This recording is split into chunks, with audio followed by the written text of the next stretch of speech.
হাসান হুসাইন রাদিয়াল্লাহু তাআলা আনহুমা তারা যখন দুনিয়ার মধ্যে আগমন করেন, তৃতীয় হিজরিতে ইমাম হাসান দুনিয়া আগমন করলেন। আগমন করার পর তাদের পিতা আলী রাদিয়াল্লাহু তাআলা আনহু তিনি হাসানের নাম রাখলেন হারব। হারব মানে যুদ্ধ, কারণ আলী একজন সেনাপতি, যোদ্ধা, এই জন্য তার সন্তানের নাম রাখলেন কি হারব। হারব কে আরবিতে বলা হয় যোদ্ধা, এবং আরেক বর্ণনায় আছে তিনি নাম রাখলেন হামজা। হারব বা হামজা এই নাম তিনি রাখলেন। চতুর্থ হিজরিতে হুসাইন রাদিয়াল্লাহু তাআলা আনহু যখন দুনিয়া আগমন করলেন, এখনো তিনি হুসাইন হয় নাই, এখনো হাসান হয় নাই।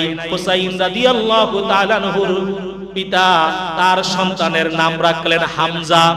হারব প্রথম সন্তানের নাম রাখলেন হারব এবং হামজা, আর দ্বিতীয় সন্তান হুসাইন রাদিয়াল্লাহু তাআলা আনহু, এই হুসাইন রাদিয়াল্লাহু তাআলা আনহুর নাম রাখলেন জাফর।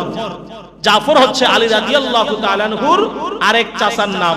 ওই চাচার নামে মিল রেখে তিনি রাখলেন, হুসাইনের নাম রাখলেন জাফর, আর হাসানের নাম রাখলেন প্রথমেই হারব বা হামজা। আহলে বাইত সম্পর্কে গত জুমায় আমি বলেছিলাম যে আহলে বাইত হচ্ছে তারা যাদেরকে আল্লাহর হাবিব সাল্লাল্লাহু আলাইহি ওয়াসাল্লাম দুনিয়ার মধ্যে ইসলামের শেষ পতাকা ধরার জন্য, ইসলামের শেষ ঝান্ডা উড়ানোর জন্য, সত্যকে জয় করার জন্য যাদেরকে রেখে গিয়েছেন, সেই রাসূলের পরিবার আহলে বাইত, যাদের প্রতি ঈমান, যাদের প্রতি ভালোবাসা হচ্ছে প্রত্যেকটি মুসলমান এবং ঈমানদারের কর্তব্য।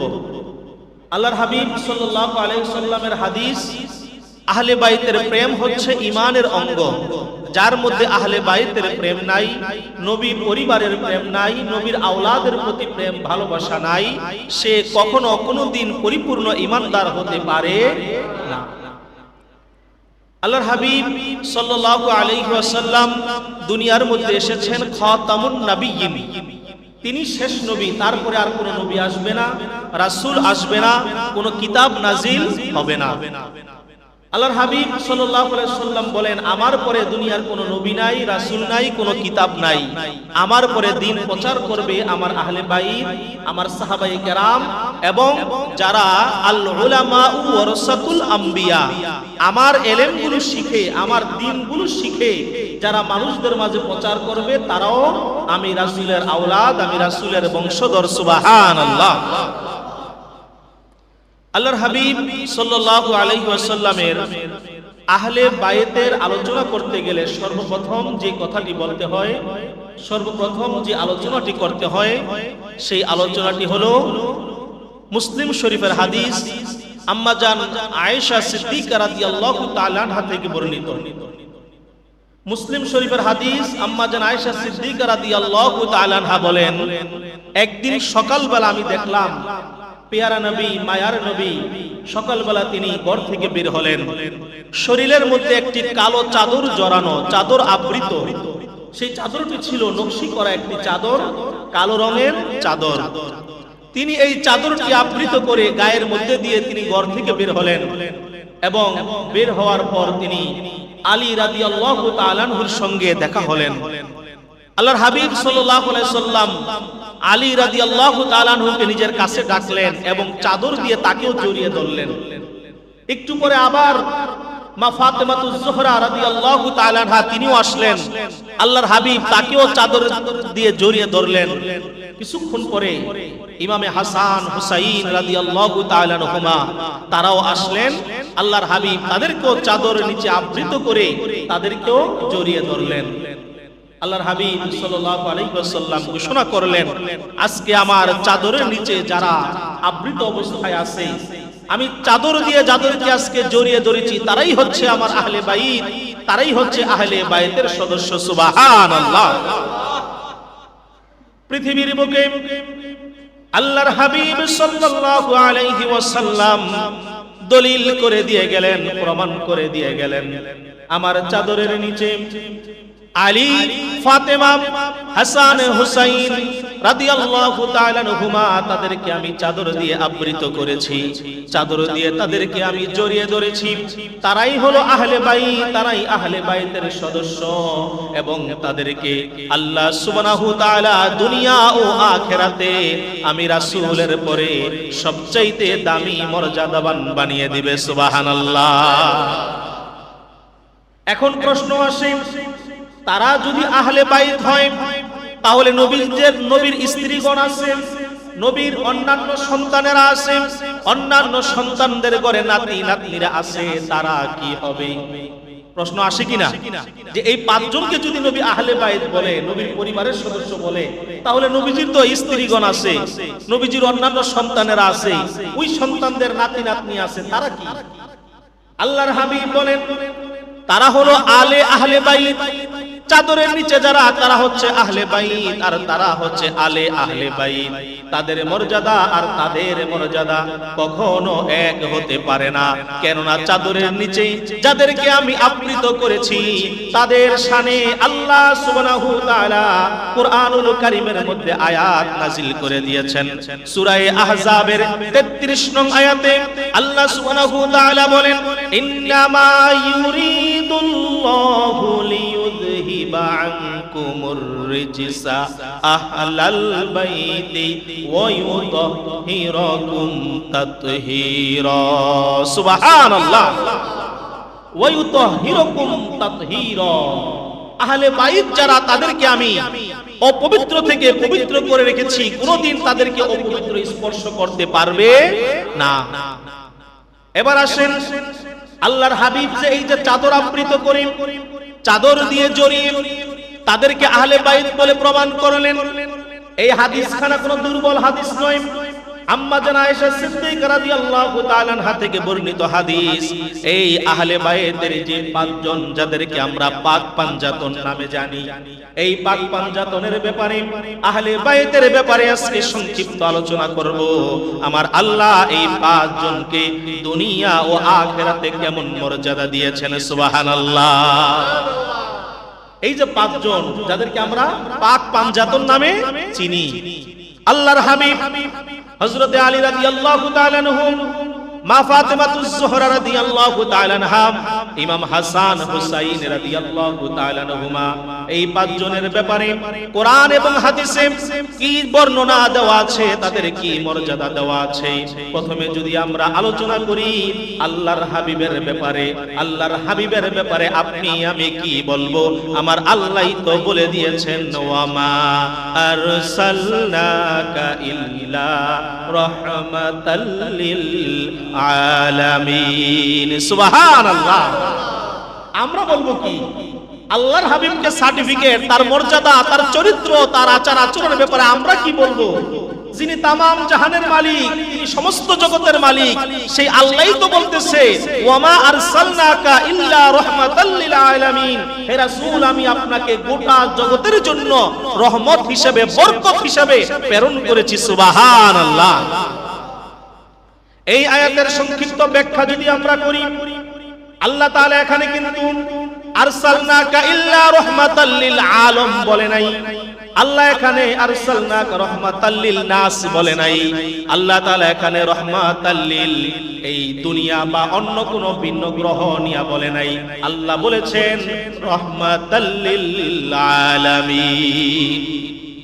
নিজের নামের ব্যাপারে আল্লাহ সূরা ফাতিহার শুরুতে বলেছেন, আলহামদুলিল্লাহি রাব্বিল আলামিন।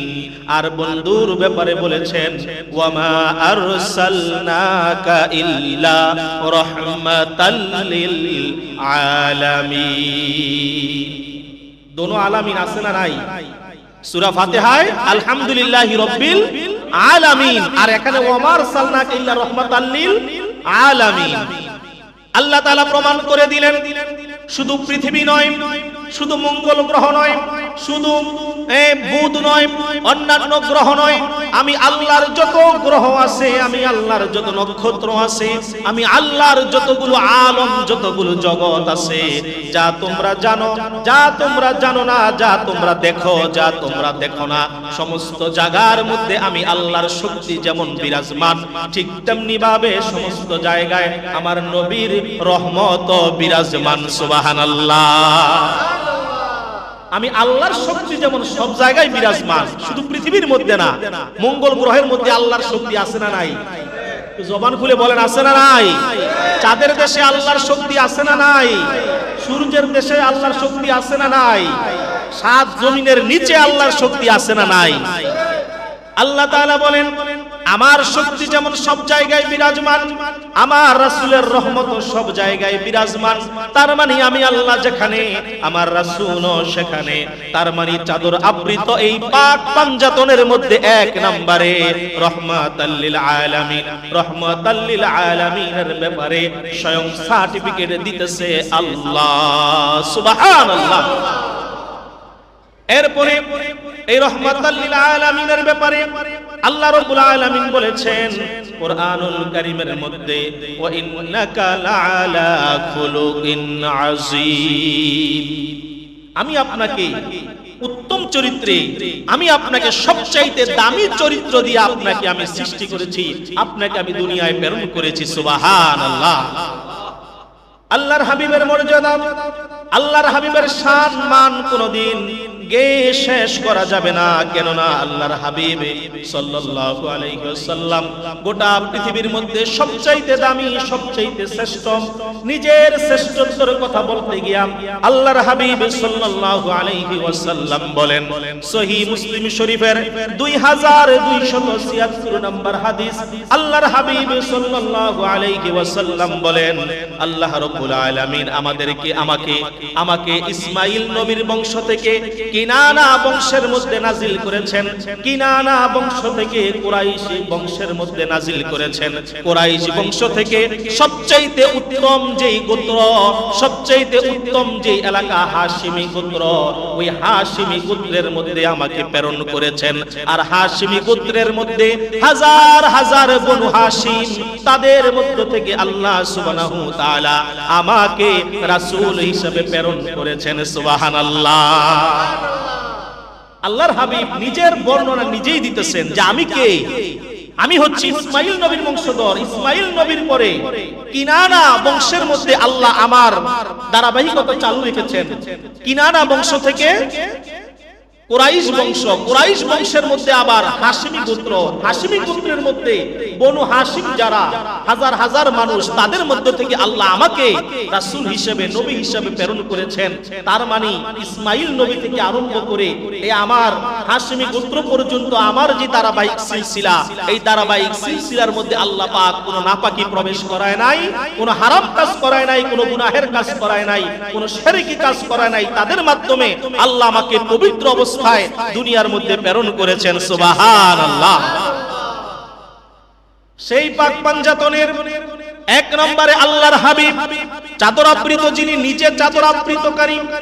দুই নম্বরে চাদরের মধ্যে প্রবেশ করিয়েছেন হযরতে আলী রাদিয়াল্লাহু তাআলা আনহু।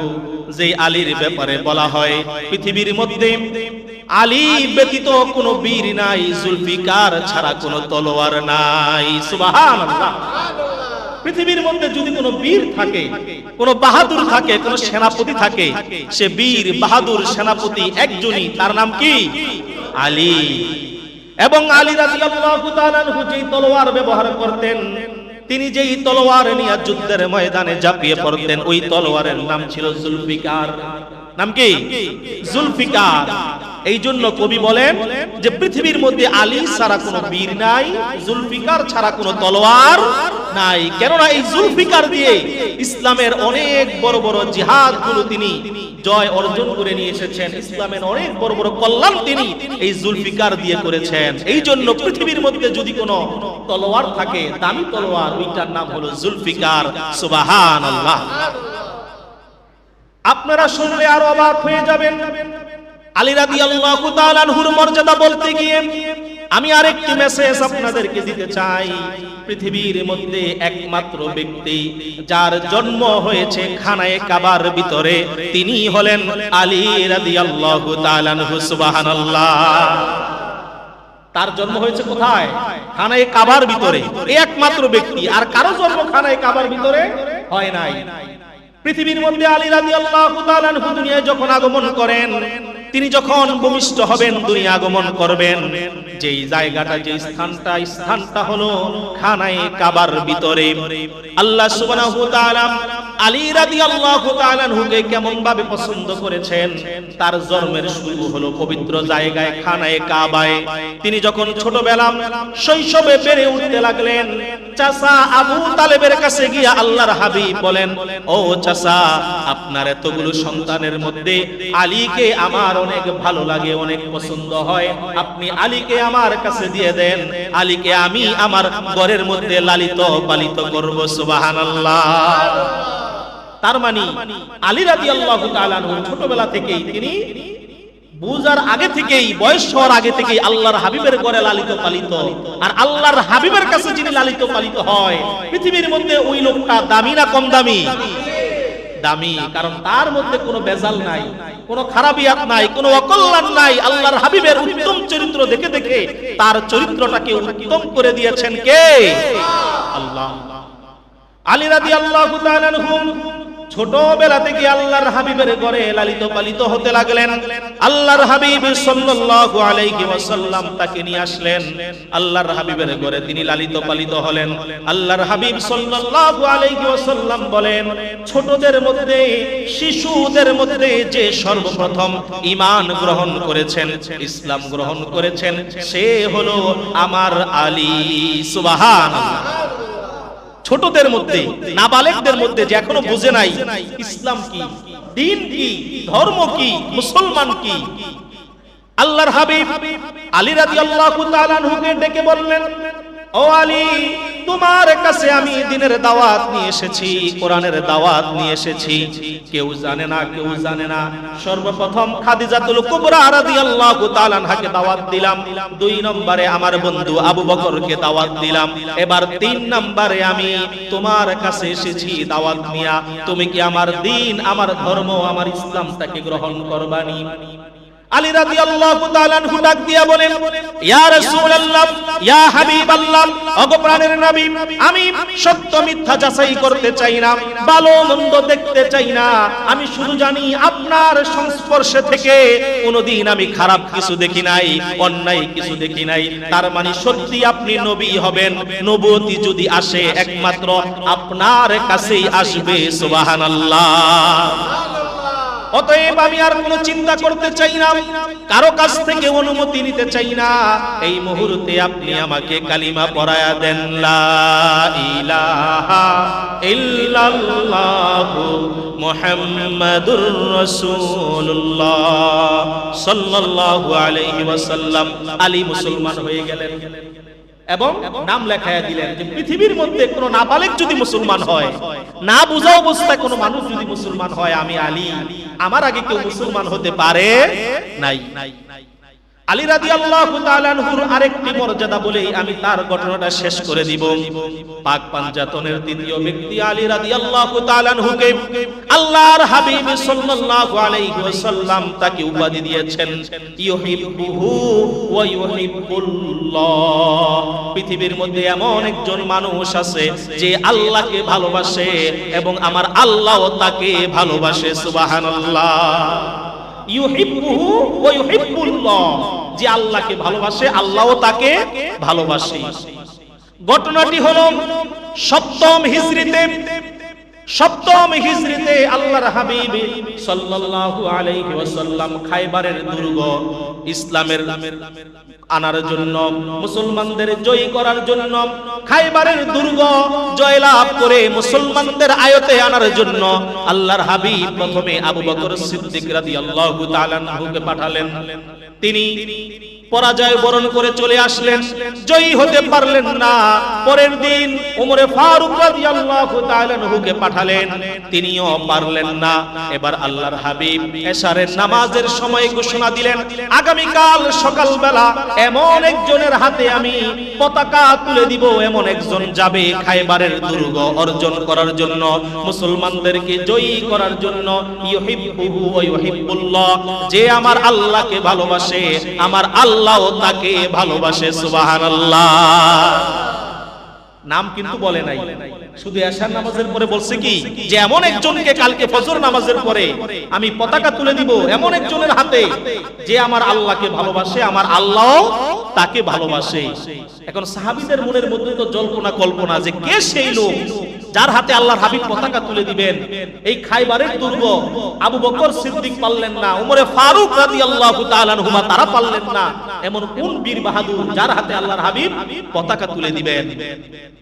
সকালবেলা ফজরের নামাজের পর আল্লাহর হাবিব সালাম ফিরিয়ে সাহাবাদের দিকে মুখ করে বসলেন।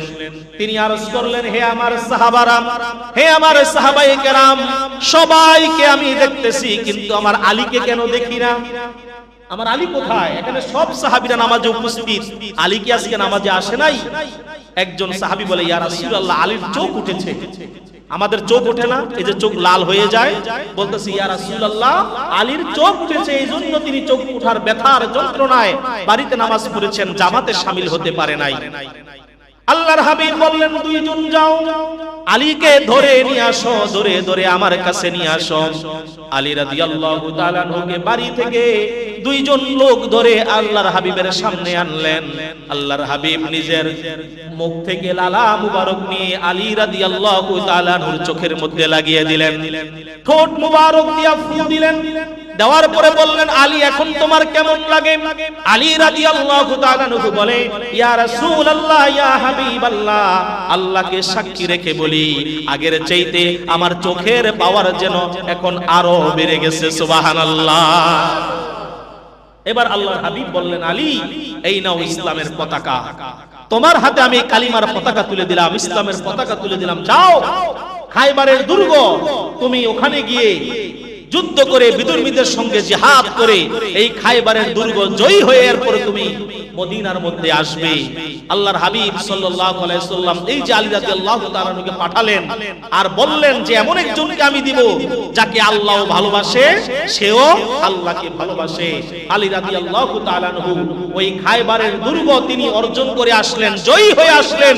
খায়বারের দুর্গের একটি বিরাট বড় লোহার দরজা আছে, যেমন আমাদের মসজিদের এই যে দরজাগুলো বিশাল বড় বড় দরজা, এই দরজাগুলো একজন মানুষ একা আলগানো কি সম্ভব? এর চাইতে আরো বড় দরজা, লোহার কপাট। আলী রাদিয়াল্লাহু তাআলা আনহু যুদ্ধের এক পর্যায়ে তিনি জুলফিকার নামক তলোয়ার দিয়া যুদ্ধ করেন, আর ডাল হিসেবে তার যে ডাল ছিল ডালটা ভেঙে গেল। তিনি খায়বারের দুর্গের লোহার যে বিশাল বড় দরজাটা খুলে এক হাত দিয়া দরজা ধরে আর এক হাত দিয়া তিনি তলোয়ার দিয়া জিহাদ করে। আল্লাহর হাবিব বলেন, মানুষ এটা কিভাবে পারে? মানুষের পক্ষে কিভাবে সম্ভব? যুদ্ধের পরে আল্লাহর হাবিব বলেন, ও আলী, এই যে এত বড় জিহাদ করেছো, যুদ্ধ করেছো, আজকে একটু দরজাটা আলগি দিয়ে আমাকে দেখাও, একটু আলগি দিয়ে আমাকে দেখাও। এত বড় দরজা তুমি কিভাবে আলগি দিলা? এটা মানুষ কিভাবে পারে এত বড় লোহার দরজাকে একা তুলে ফেলতে এক হাতে?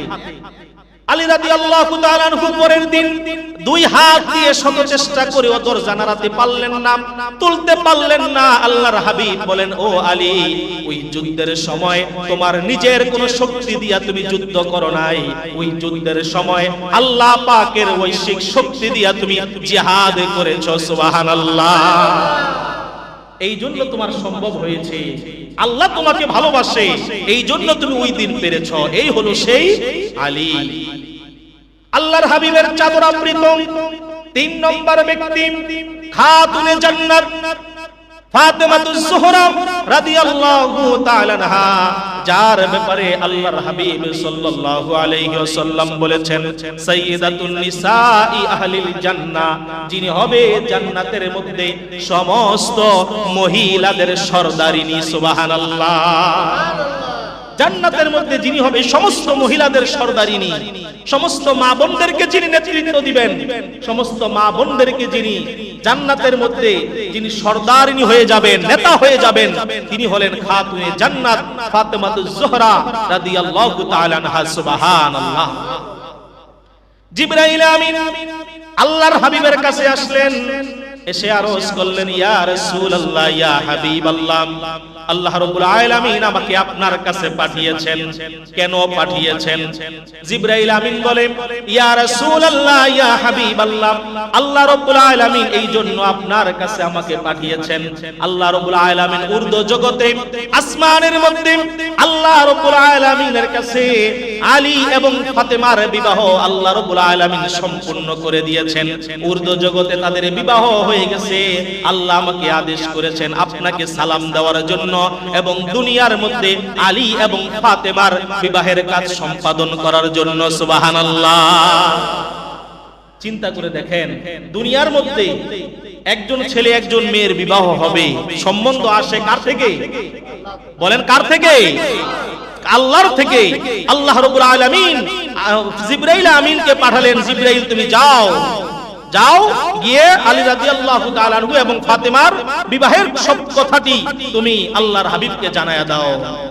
আল বিদায়া ওয়ান নিহায়া কিতাবের মধ্যে বর্ণিত আছে, আব্দুল্লাহ ইবনে মাসউদ রাদিয়াল্লাহু তাআলা আনহু থেকে বর্ণিত, তিনি বলেন আল্লাহর হাবিবের কাছে জিবরাইল আমিন আসলেন, এসে বললেন, ইয়া রাসূলুল্লাহ, আল্লাহ আপনাকে সালাম দিয়েছেন এবং আল্লাহ বলেছেন এই দুনিয়ার মধ্যে আলী এবং ফাতেমার বিবাহ আপনি সম্পাদন করে দেন, কেননা উর্দু জগতে আমার আল্লাহ তাদের বিবাহকে কবুল করেছেন। সুবহানাল্লাহ।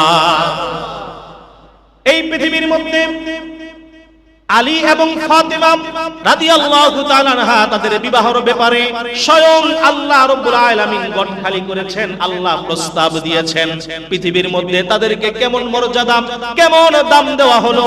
এই পৃথিবীর মধ্যে দ্বিতীয় আর কেউ নাই যাদেরকে আল্লাহর পক্ষ থেকে বিবাহের জন্য আদেশ করা হয়েছে। কি বলেন, আছে? নাই। হ্যাঁ, আরেকজন আছে। আরেকজনের ব্যাপারে আল্লাহ রাব্বুল আলামিন আদেশ করেছেন স্বপ্ন যোগে। এটা হলো আমার রাসূল সাল্লাল্লাহু আলাইহি সাল্লামকে আল্লাহ তাআলা স্বপ্ন যোগে বারবার দেখালেন যে তিনি যেন আম্মা জান আয়েশা সিদ্দিকা রাদিয়াল্লাহু তাআলা আনহা, আবু বকর সিদ্দিক রাদিয়াল্লাহু তাআলা আনহুর মেয়েকে তিনি যেন বিবাহ করেন। তো নবীদের স্বপ্ন হলো ওহী। নবীদের স্বপ্ন কি? ওহী। নবীরা যা স্বপ্ন দেখে এগুলো আল্লাহর পক্ষ থেকে দেখে। তো স্বপ্ন যুগে রাসূলকে আল্লাহ রাব্বুল আলামিন দেখিয়েছেন। আর এইদিকে আলী এবং ফাতেমার বিবাহের ব্যাপারে আল্লাহ তাআলা স্বয়ং জিবরাইলকে পাঠিয়ে দিয়েছেন, যাও তুমি গিয়ে আমার বন্ধুকে বলো আমার বন্ধু যেন আলী রাদিয়াল্লাহু তাআলা আনহুর বিবাহের কাজটা সম্পাদন করে। সুবহানাল্লাহ। হযরতে আলী রাদিয়াল্লাহু তাআলা আনহু তিনি তো সাধারণ গরিব মানুষ, রাসূলের ঘরে লালিত পালিত, রাসূলের চাচাতো ভাই। তখন পর্যন্ত আল্লাহর হাবিব সাল্লাল্লাহু আলাইহি সাল্লামের কাছে পরিপূর্ণ দ্বীন আসে নাই, ইসলামের বিধানগুলো আসে নাই। আল্লাহর হাবিব সাল্লাল্লাহু আলাইহি ওয়াসাল্লাম আপন চাচাতো ভাই আলী রাদিয়াল্লাহু তাআলা আনহুর সঙ্গে নিজের মেয়ে ফাতেমাতুজ জোহরা রাদিয়াল্লাহু তাআলা আনহার বিবাহ তিনি প্রস্তাব দিলেন। এবার বললেন, ও আলী, আমার মেয়েকে যে বিবাহ করবে দেনমোহর দিবে কি? আমার মেয়েকে যে বিবাহ করবে তুমি অনুষ্ঠান করে খাওয়াবে কি? বাবা হিসাবে প্রস্তাব দিলেন, জিজ্ঞাসা করলেন যে তুমি কি দেনমোহর দিবা, কিভাবে কি করবা?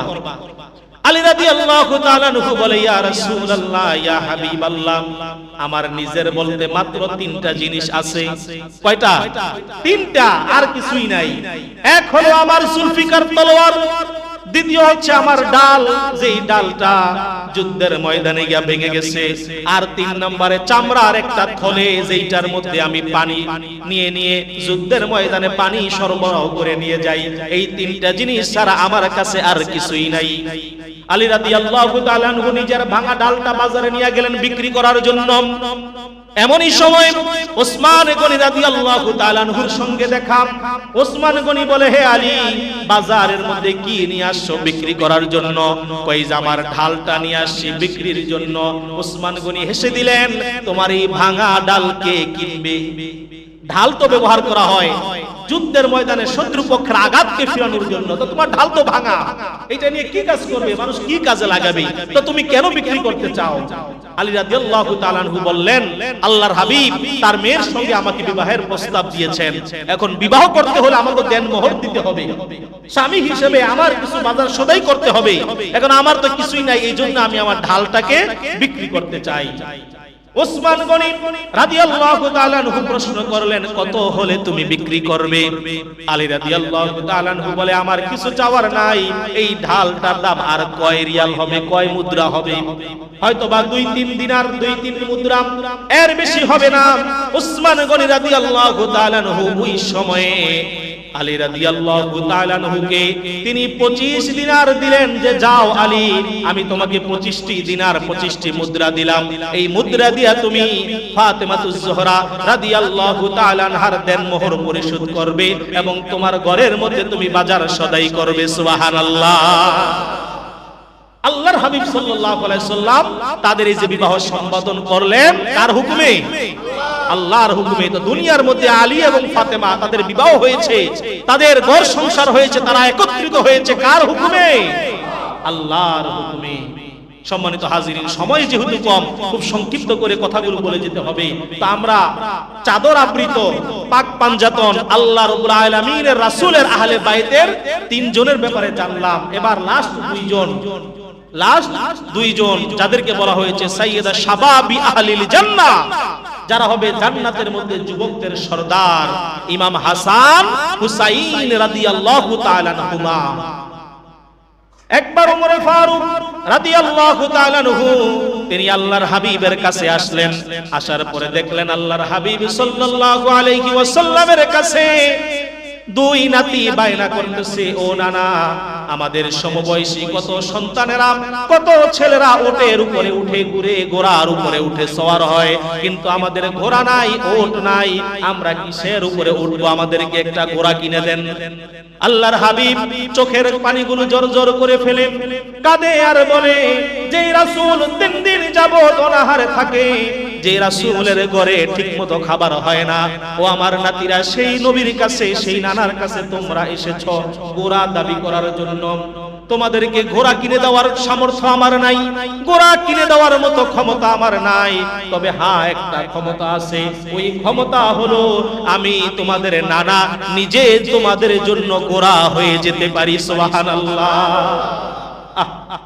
আমি নানা, যেই নানা হলো সাইয়্যিদুল মুরসালিন, যেই নানা হলো খাতামুন নবিয়্যিন, যে নানা হলো 2 জাহানের বাদশা, সেই নানা বলতেছে যে আমার তো সামর্থ্য নাই, কিন্তু আমি পারি তোমাদের জন্য আমি নিজে ঘোড়া হয়ে যেতে।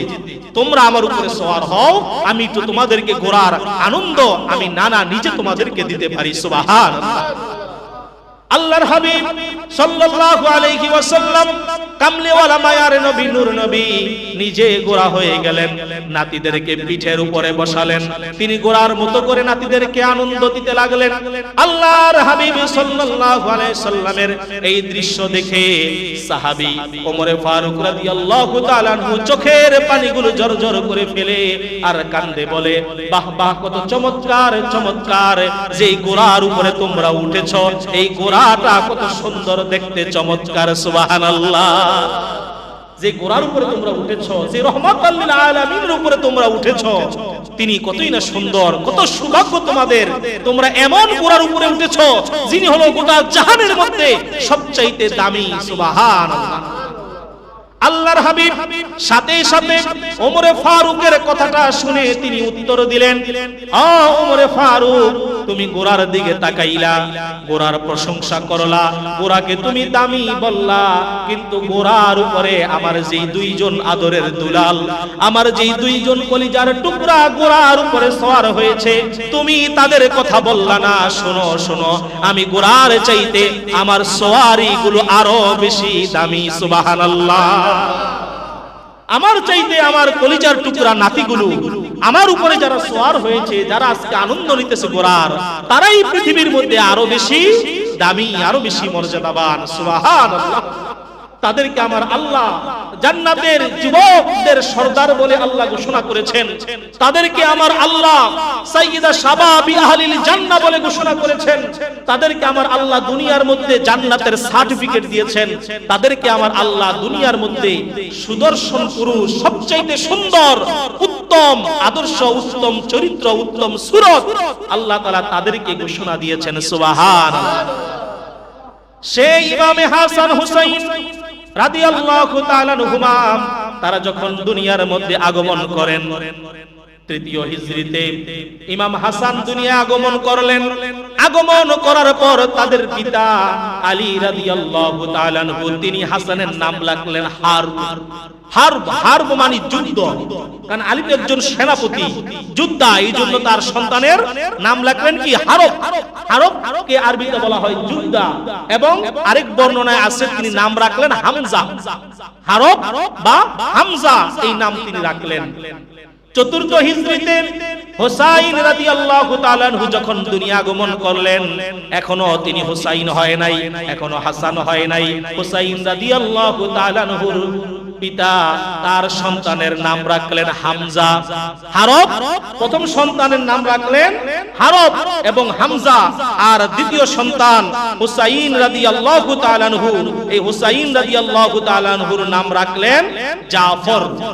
জাফর হচ্ছে আলী রাদিয়াল্লাহু তাআলা আনহুর আরেক চাচার নাম।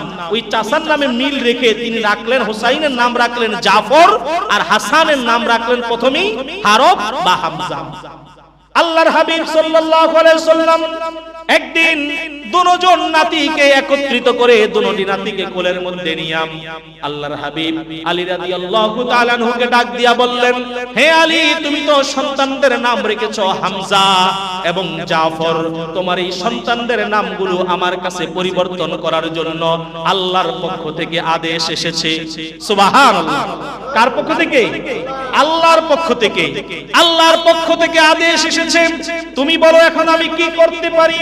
আলী রাদিয়াল্লাহু তাআলা আনহু সাথে সাথে উত্তর দিলেন, আল্লাহু ওয়া রাসূলু আ'লাম, আমি কিছুই জানি না, যা জানে আল্লাহ এবং তার রাসূল জানে। সুবহানাল্লাহ। আমি কিছুই জানি না, আমি তো হওয়ার পর একটা নাম রাখছি। এখন আপনি যদি মনে করেন আল্লাহর হুকুমে নাম পরিবর্তন করে রাখবেন, আমার কোনো আপত্তি নাই। এই যে দেখেন, আমরা এত বছর জেনে আসছি হাসান হুসাইন, কিন্তু তাদের প্রথম নাম ছিল কি? হারব বা হামজা, হাসানের নাম, আর হুসাইনের নাম ছিল জাফর। এই দুইজনের নাম আল্লাহর হুকুমে পরিবর্তন করে আল্লাহর হাবিব সাল্লাল্লাহু আলাইহি ওয়াসাল্লাম তাদের নাম রাখলেন হাসান হুসাইন, যাদেরকে একত্রে বলা হয় হাসনাইন। একত্রে বলা হয় কি? হাসনাইন। আল্লাহর হাবিব বলেন, মানুষ দুনিয়ার মধ্যে বিভিন্ন ফুলের ঘ্রাণ নেয়, গোলাপ ফুলের ঘ্রাণ নেয়, গাঁদা ফুলের ঘ্রাণ নেয়, রজনীগন্ধার ঘ্রাণ নেয়, নেই কি নেই না? বিভিন্ন ফুলের ঘ্রাণ আমরা নেই কি নেই না? ফুল আমাদের সবার কাছে প্রিয়, কি বলেন ঠিক না? এই জন্য কবি আমাদেরকে বলেছেন যে জুটে যদি একটি পয়সা খাদ্য কিনিও ক্ষুধার লাগি, জুটে যদি দুইটি পয়সা ফুল কিনে নিও হে অনুরাগী। যে তোমার কাছে যদি একটি পয়সা জুটে, তুমি খাদ্য কিনবে তোমার ক্ষুধা নিবারণের জন্য, আর তোমার কাছে যদি দুইটি পয়সা জুটে তাহলে ফুল কিনে নিও হে অনুরাগী, কারণ খাবার তোমার পেটের ক্ষুধা মিঠায় আর ফুল তোমার মনের ক্ষুধা মিঠায়। কি বলেন ঠিক কিনা? আল্লাহর হাবিব সাল্লাল্লাহু আলাইহি সাল্লাম বলেন, দুনিয়ার মধ্যে মানুষ বিভিন্ন ফুলের ঘ্রাণ নেয়, গোলাপের ঘ্রাণ নেয়, হাসনা হেনার ঘ্রাণ নেয়, বেলি ফুলের ঘ্রাণ নেয়, কিন্তু এই দুনিয়ার মধ্যে যখনই আমার ফুলের ঘ্রাণ নিতে মনে চাইতো, আমি হাসান এবং হুসাইনের ঘ্রাণ নিতাম। সুবহানাল্লাহ। আমি কোন ফুলের ঘ্রাণ নিতাম না, আমি গোলাপ ফুলকে আমার কাছে নিতাম না, হাসনা হেনাকে আমার কাছে নিতাম না। যখনই আমার ফুলের ঘ্রাণ নিতে মনে চাইতো, আমি হাসানের শরীরের মধ্যে গিয়ে ঘ্রাণ নিতাম, হুসাইনের শরীরের মধ্যে ঘ্রাণ নিতাম। তাদের শরীর থেকে আমি যে জান্নাতি ঘ্রাণ পেতাম, এমন সুমিষ্ট ঘ্রাণ এই পৃথিবীর মধ্যে আমি আর পাই নাই। সুবহানাল্লাহ। এই জন্য তাদের নাম রাখা হয়েছে হাসান হুসাইন। হাসনাইন মানে দুই ফুলের অধিকারী, দুই নূরের অধিকারী। হাসনাইন দুইটি ফুল।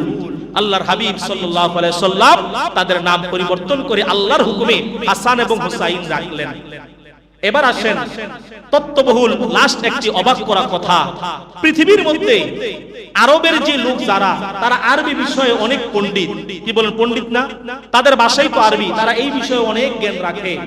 সমস্ত মানুষ জানে যে হাসান এবং হুসাইন এই নাম দুইটা অনেক সুন্দর নাম। এই নামের অর্থই হচ্ছে সবচাইতে সুদর্শন, সবচাইতে সুন্দর, সবচাইতে ভালো।